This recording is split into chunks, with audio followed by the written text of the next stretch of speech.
বাংলা ব্যাকরণ শিখি চ্যানেলে তোমাদের সবাইকে স্বাগত। আশা করি তোমরা সবাই ভালো আছো। আজকে তোমাদের দ্বাদশ শ্রেণীর আমি দেখি কবিতার একটি কোশ্চেন অ্যান্সার বা একটি নোট দেব।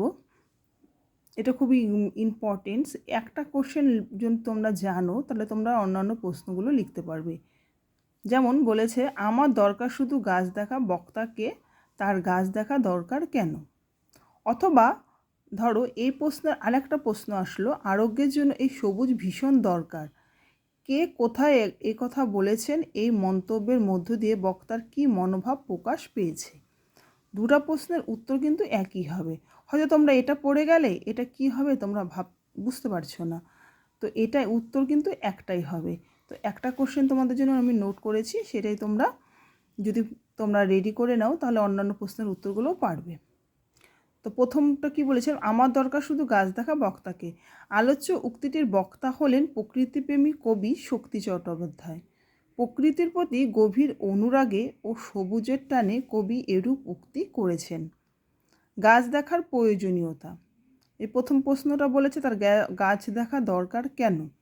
আর তাহলে এটা হচ্ছে বক্তা কে হয়ে গেলে উত্তর। আবার এই প্রশ্নটা যে আছে যে কে কোথায় কথা বলেছেন সেটার উত্তর হয়ে গেল।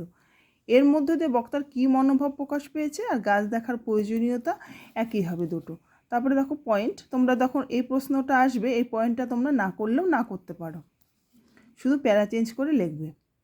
কবি শহরাঞ্চলের ইট, বালি, পাথর ও লোহার নির্মিত গৃহে রুদ্ধ থেকে ক্লান্ত হয়ে পড়েছিলেন। এমনকি শহরের কোনো নির্জন এলাকায় গিয়ে বিশুদ্ধ বায়ু সেবন করবেন তার অবকাশ ছিল না। তার চারদিক হয়ে উঠেছে ধূসর, বর্ণহীন ও নিষ্প্রাণ। এরূপ দূষিত পরিবেশে থাকতে থাকতে কবি ক্লান্ত হয়ে পড়েছিলেন। শারীরিক ও মানসিক দিক দিয়ে অসুস্থ হয়ে কবি সবুজের প্রয়োজন অনুভব করেছিলেন।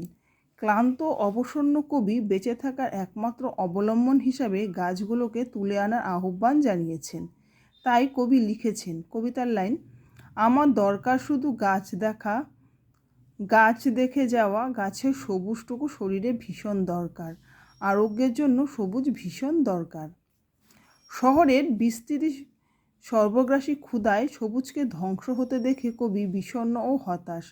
অথচ সমস্ত অসুস্থতা থেকে আরোগ্যের জন্য গাছের সবুজটুকু আজ একান্ত জরুরি।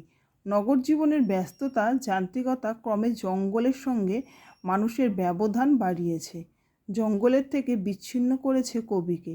তাই তো তিনি গভীর আক্ষেপের সঙ্গে লেখেন, বহুদিন জঙ্গলে কাটেনি দিন। তাই সবুজের সান্নিধ্য থেকে বঞ্চিত হয়েছেন। তাই কবি সবুজের সংস্পর্শ পাওয়ার জন্য গাছ তুলে এনে বাগানে বসানোর প্রার্থনা নিয়েছেন, প্রার্থনা জানিয়েছেন। তিনি দেখতে চান শহরে পুনরায় গাছ ফিরে এসেছে, এই গাছ শরীর তথা মনকে মুক্ত করে। তাহলে আমি দেখি কবিতার এই প্রশ্নটা যদি তোমরা নোট ডাউন করে নাও, এটা পড়ো, তাহলে আশা করি সব প্রশ্নের উত্তর লিখতে পারবে। তো ভিডিওটা এখানে শেষ করলাম, ধন্যবাদ।